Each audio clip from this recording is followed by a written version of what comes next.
Microsoft's popular third-person cover shooter made a return this October with its latest entry, Gears of War 4, with all the cover shooting, active reloading, and brutal melee kills you expect from the franchise. Oh, and don't forget the shotgun, that is here and as strong as ever.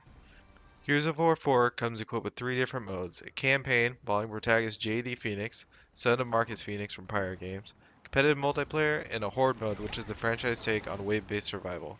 Unfortunately, each mode is not created equal, leading to an overall package that is somewhat of a mixed bag, containing very high highs and very low lows. First, a positive note. The game looks good, and on top of that, it runs well. The PC version also contains an almost insane amount of graphics options for you to customize to your liking or hardware needs. The competitive multiplayer is the highlight of the three modes. It is solid, within a range of modes, maps, and weapon balance seems to be on point. If you were a fan of the competitive multiplayer in prior Gears games, you should enjoy what is on offer here. Unfortunately, the campaign does meet the same standards as the multiplayer.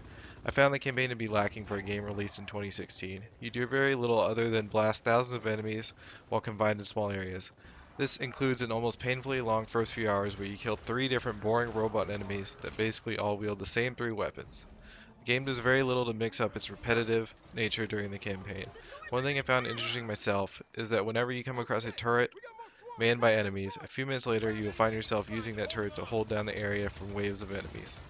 The campaign is not all bad though. Fans of the series are in for some surprises during their playthrough, though the game largely just sets up for the sequel instead of containing a cohesive story.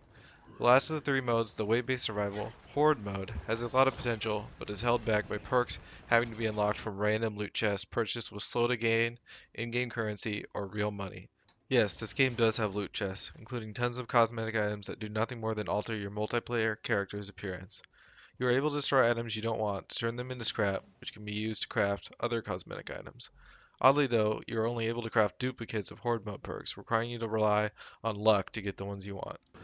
Besides the restrictions by the loot boxes, the Horde mode is fun and challenging, with tons of options to choose how you play and defend against the incoming hordes.